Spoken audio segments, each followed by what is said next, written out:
Assalamualaikum warahmatullahi wabarakatuh. Pemirsa, setelah melakukan pencarian selama 2 hari, tim SAR gabungan berhasil menemukan korban yang tenggelam di Sungai Lapaanging. Informasi selengkapnya dapat Anda saksikan sesaat lagi dalam Apa Kabar Parepare untuk edisi kali ini. Bersama saya Jauhar Manikam dan saya Usatun Hasanah. Berikut Apa Kabar Parepare untuk Anda.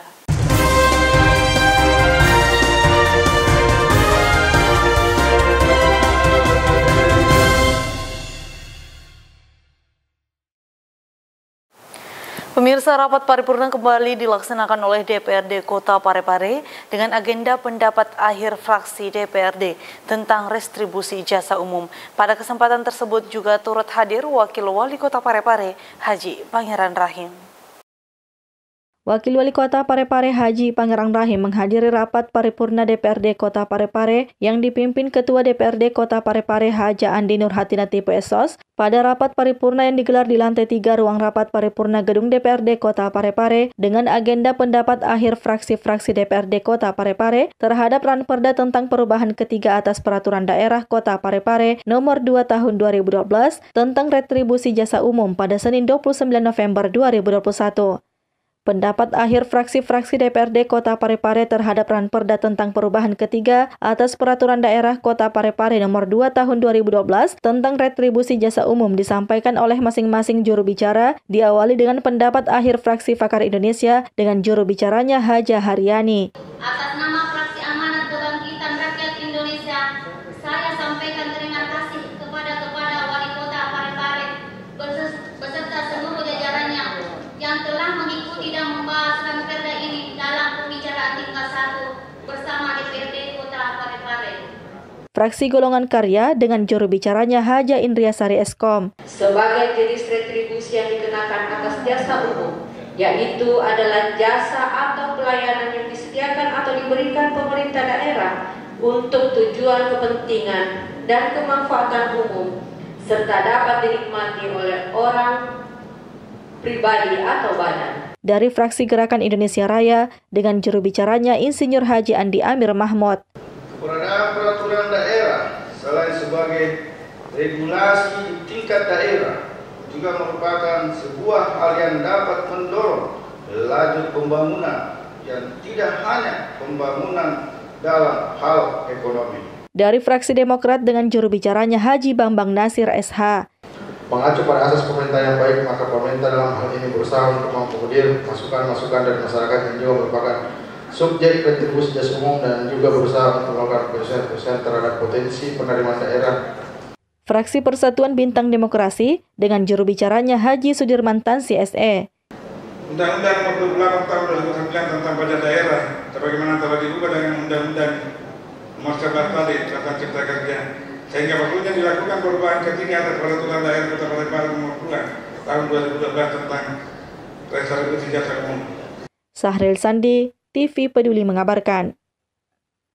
Kita beralih ke informasi berikutnya, pemirsa. Setelah melewati berbagai proses pembahasan pada rapat paripurna yang digelar baru-baru ini, DPRD Parepare mengetuk palu dan mensahkan rancangan peraturan daerah pajak parkir menjadi peraturan daerah.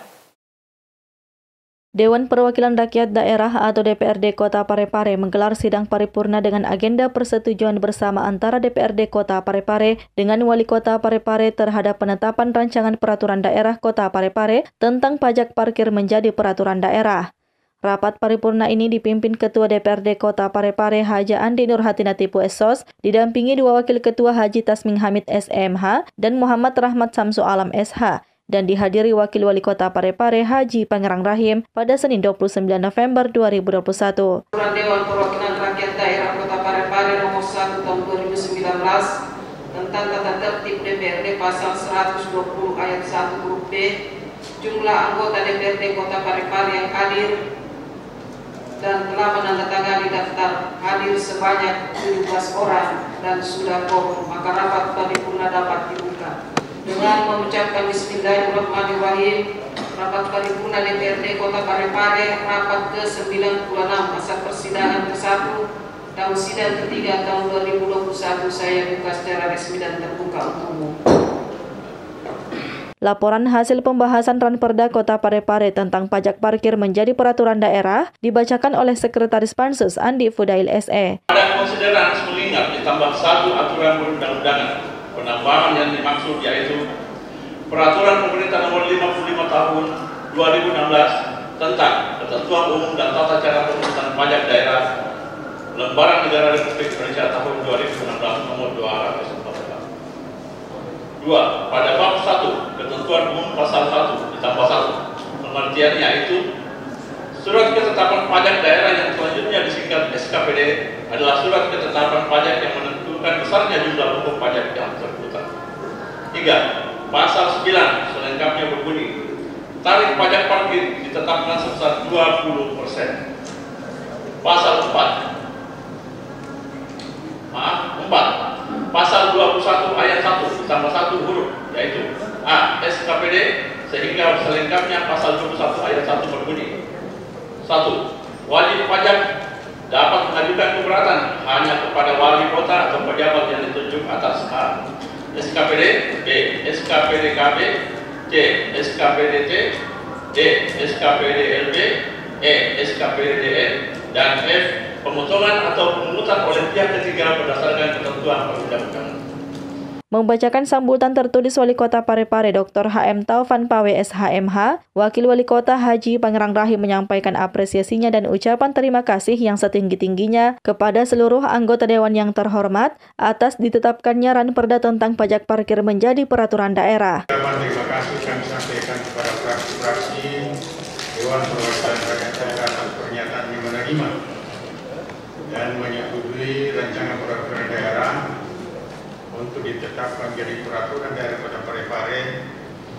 Dan melalui kesempatan ini perkenankan saya menyampaikan jawaban atau penjelasan beberapa tanggapan, saran, harapan dan usulan yang disampaikan oleh anggota Dewan yang terhormat, khususnya disampaikan melalui pendapat akhir fraksi-fraksi Dewan yang secara berturut-turut sebagai berikut. 1. Fraksi Amanat Kebangkitan Rakyat Indonesia Pakar Indonesia yang disampaikan oleh yang terhormat Bapak Insinyur Ibrahim Suwanda. Adapun hal-hal yang disampaikan oleh fraksi Amanat Kebangkitan Rakyat saya sebagai berikut. Kami sependapat dengan Pakar Indonesia bahwa penetapan pajak parkir sebagai salah satu jenis pajak yang dapat dipungut adalah suatu hal yang penting untuk dilaksanakan dalam rangka membiayai penyelenggaraan pemerintahan, pembangunan dan pelayanan kepada masyarakat. Hadir pada paripurna tersebut para asisten, staf ahli, kepala OPD, camat dan juga diikuti para lurah sekota Parepare melalui virtual. Sahril Sandi, TV Peduli mengabarkan. Pemirsa, berbagai cara dapat dilakukan oleh sekolah dalam memperkenalkan siswanya mengenai manfaat tanaman sayuran, seperti yang dilakukan oleh peserta didik SDIT Kiai Haji Ahmad Dahlan yang mengikuti outing class di Dinas Ketahanan Pangan Kota Parepare dalam memberikan keterampilan dan keahlian dasar sebagai sarana menumbuhkan kreativitas para peserta didik. Puluhan peserta didik Sekolah Dasar Islam Terpadu atau SDIT Kiai Haji Ahmad Dahlan Kota Parepare mengikuti outing class di Dinas Ketahanan Pangan Kota Parepare beberapa waktu lalu. Outing class merupakan program rutin yang diselenggarakan setiap bulan oleh pihak sekolah sesuai dengan tema pembelajaran tertentu. Kegiatan ini bertujuan untuk memberikan keterampilan dan keahlian dasar sebagai sarana menumbuhkan kreativitas para peserta didik. Ini spesial untuk outing class. Jadi outdoor class program dari SDIT Kiai Haji Ahmad Dahlan. Ini sebenarnya setiap 1 bulan sesuai dengan tema anak-anak itu berdasarkan tematiknya. Kalau tentang lingkungan, kita lingkungan, kalau hewan. Nah, kebetulan untuk bulan ini tema tentang tanaman. Jadi anak-anak kami ajari mengenal, kemudian cara menanam dan merawat tanaman. Intinya adalah anak-anak kita ingin mengenalkan bagaimana bisa mencintai tanaman, mencintai sayuran, peduli lingkungan, dan bisa mengkonsumsi sayur itu supaya bisa ada pola hidup sehat. Kepala Dinas Ketahanan Pangan Kota Parepare yang ditemui usai kegiatan mengapresiasi kunjungan tersebut. Muhammad Nur menjelaskan dalam kegiatan ini, puluhan peserta didik yang hadir diberikan informasi dalam melakukan langkah-langkah menanam benih sayuran sampai dengan cara memanen. Kami sangat bersyukur dengan adanya kunjungan anak-anak di sini. Ini kan merupakan edukasi bagi mereka juga, bagaimana teknik menanam, bagaimana teknik budidaya tanaman, dan bagaimana juga mengenal jenis-jenis tanaman yang ada di lingkungan kami di Dinas Ketahanan Pangan. Nah, salah satu yang mereka sudah ketahui yaitu tanaman cabai, tomat, dan buah terong. Itu pun ada beberapa jenis tanaman juga, berbagai jenis tanaman sayuran yang ada di kantor kami itu untuk bagaimana supaya anak-anak ini mengetahui dan bagaimana prospek kedepannya untuk bahwa tanaman ini betul-betul dapat dikonsumsi dengan baik dan untuk kesehatan dan kecerdasan. Salah seorang orang tua peserta didik SDIT Kiai Haji Ahmad Dahlan yang turut hadir dalam pelaksanaan outing kelas tersebut mengungkapkan, melalui kegiatan rutin yang digelar pihak sekolah ini bisa menambah wawasan peserta didik, sehingga bisa lebih mengenal sekitarnya, khususnya mengenai manfaat tanaman sayuran. Sri Ayu, TV Peduli mengabarkan. Pemirsa, setelah melakukan pencarian selama 2 hari, JB, remaja 17 tahun yang merupakan salah satu korban tragedi Sungai Lapa Angin, akhirnya ditemukan dengan kondisi meninggal dunia. Korban ditemukan tim SAR gabungan di Bendungan Marilaleng, Kelurahan Watang, Bacu Kiki. Tim SAR gabungan Basarnas, BPBD, Damkar, dan TNI Polri yang melakukan pencarian 3 hari sejak Minggu malam akhirnya membuahkan hasil. Jibril, remaja umur 17 tahun yang hilang usai terseret arus sungai di Lapa Angin, ditemukan mengambang di Bendungan Marilaleng, sekitar 1 km dari lokasi terseretnya korban pada Selasa pagi. Korban dikabarkan hilang usai berlibur bersama teman-temannya di Sungai Lapa Angin pada Minggu sore. Jibril terseret arus sungai saat menyelamatkan teman-temannya untuk naik ke bebatuan yang lebih tinggi, namun naas air yang deras langsung menyeret tubuhnya hingga terpisah dari teman-temannya. Usai ditemukan, jenazah Jibril langsung dievakuasi ke kamar jenazah Rumah Sakit Andi Makassau. Isak tangis sang ibu tak terbendung melihat puteranya yang ditemukan meninggal dunia. Alhamdulillah pada pukul 10.05 waktu Indonesia Tengah, korban atas nama Jibril telah kita temukan bersama tim SAR gabungan. Ada bapak-bapak dari kepolisian, dari bapak-bapak TNI dan pemerintah daerah setempat telah melakukan evakuasi korban di Bendungan Lapa Angin pada pukul 10.05 waktu Indonesia Tengah. Posisi korban dalam keadaan terlentang. Itu berapa hari Pak pencariannya Pak? Pencarian kami lakukan selama 3 hari. Jarak dari titik awal ini hilang? Jadi jarak dari titik duga korban dinyatakan terseret arus itu kurang lebih 1 kilo. Erwin, TV Peduli mengabarkan.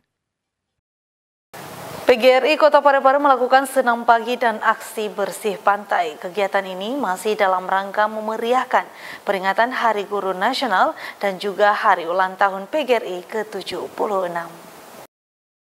Persatuan Guru Republik Indonesia Kota Parepare melaksanakan senam pagi dan aksi bersih-bersih di Pantai Mati Rotasi beberapa waktu lalu. Kegiatan yang dipimpin langsung oleh Ketua PGRI Kota Parepare dan mengusung tema Baksos dan Senam Sehat Peduli ini merupakan upaya memeriahkan peringatan Hari Guru Nasional dan HUT PGRI yang ke-76. Makmur berharap kegiatan ini dapat memperkuat hubungan silaturahmi antar pengurus sehingga dapat memudahkan program-program kerja ke depan sekaligus menyamakan persepsi dalam peningkatan pelayanan pendidikan. Dan selanjutnya tentu kegiatan ini adalah dalam rangka memeriahkan Hari Guru Nasional tahun 2021 dan HUT PGRI yang ke-76. Kami berharap tentunya kegiatan ini akan makin mengakrabkan kami sehingga akan lebih mudah nantinya dalam menjalankan program-program selanjutnya.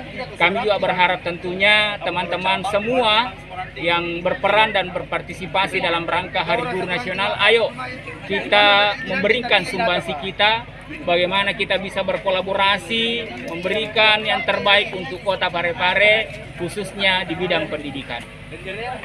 Sri Ayu, TV Peduli mengabarkan. Pemirsa, usai kejadian yang menewaskan 2 mahasiswa, pihak IAIN Parepare untuk sementara melarang organisasi mahasiswa melakukan kegiatan di luar kampus. Institut Agama Islam Negeri atau IAIN Parepare untuk sementara tak mengizinkan kegiatan organisasi mahasiswa dilakukan di luar kampus. Hal itu dilakukan usai musibah yang dialami puluhan mahasiswa unit kegiatan khusus atau UKK pada pelatihan dasar SAR Korps Sukarela atau KSR yang menewaskan 2 mahasiswa bernama Asmira dan Nuryanka yang saat ini diketahui menjalani kuliah semester 3 dan 5 Prodi Pendidikan Islam Anak Usia Dini. Wakil Rektor 3 Bidang Kemahasiswaan dan Kerjasama IAIN Parepare menjelaskan dari informasi yang didapatkan bahwa saat itu kegiatan untuk pelatihan kemanusiaan telah selesai dan akan segera pulang. Namun tiba-tiba air menyeret puluhan mahasiswa dan saling menyelamatkan satu sama lain. Karena kondisi dari seluruh korban masih trauma, pihaknya belum mengumpulkan informasi secara detail terkait kejadian tersebut. Ia menambahkan, UKK KSR yang terdeteksi ada sebanyak 27 orang memang mempunyai izin untuk berkegiatan di dalam kampus, namun baru kali ini tidak ada pemberitahuan untuk berkegiatan di luar kampus. Maka ia pun menegaskan kepada seluruh ormawa untuk sementara tidak berkegiatan di luar kampus.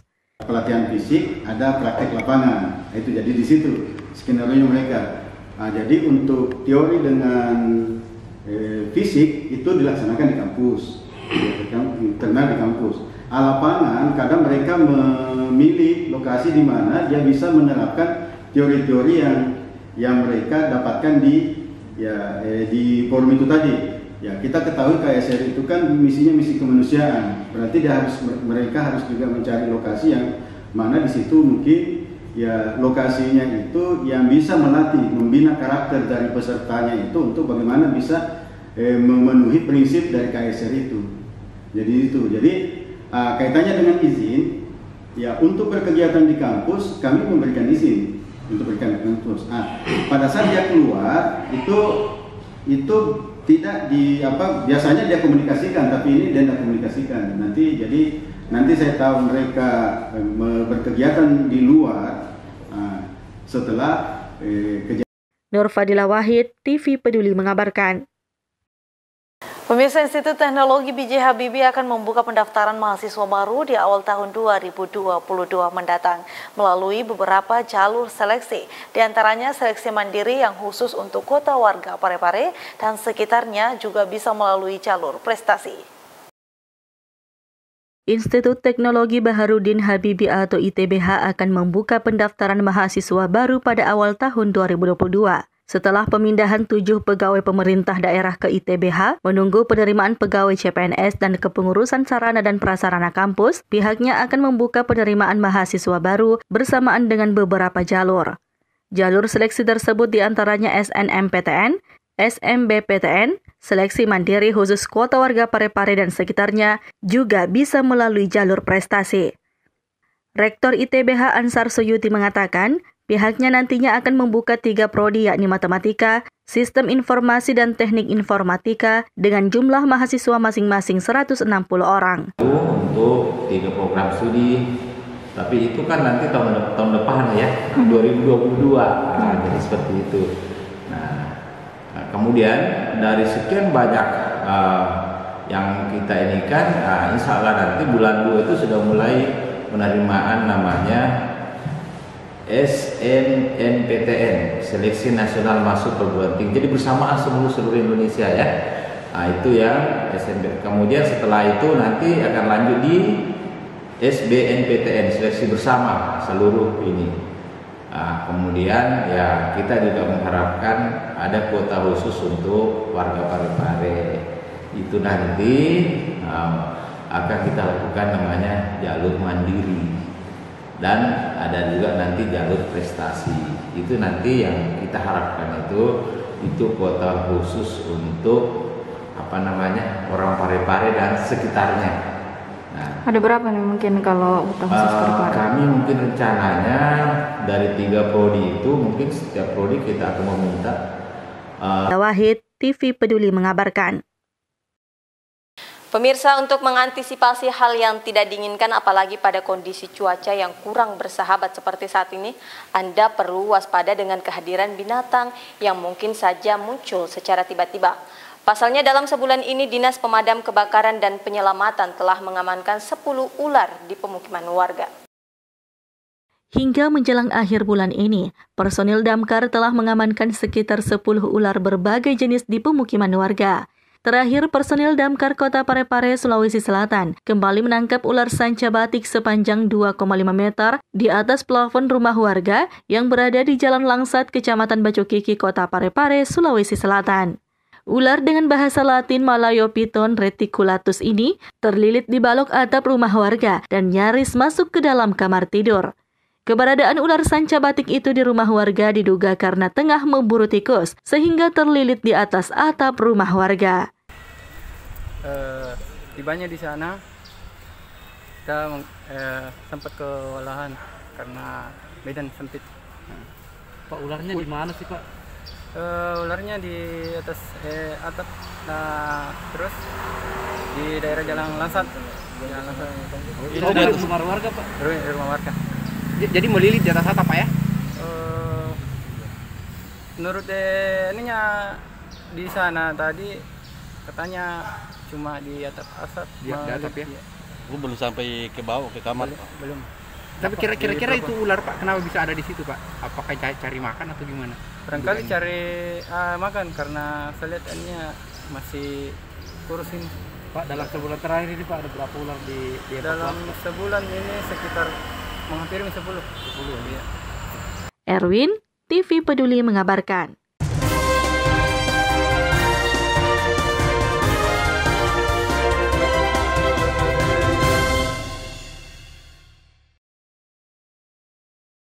Dan pemirsa, informasi tadi sekaligus menutup perjumpaan kita kali ini. Terus perbarui informasi Anda seputar Kota Parepare dengan menyaksikan persembahan dari TV Peduli.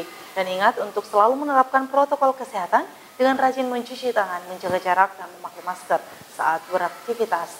Saya Usutun Hasanah. Saya Johar Manika mewakili segenap kru yang bertugas mengucapkan terima kasih atas kebersamaan Anda dan sampai jumpa.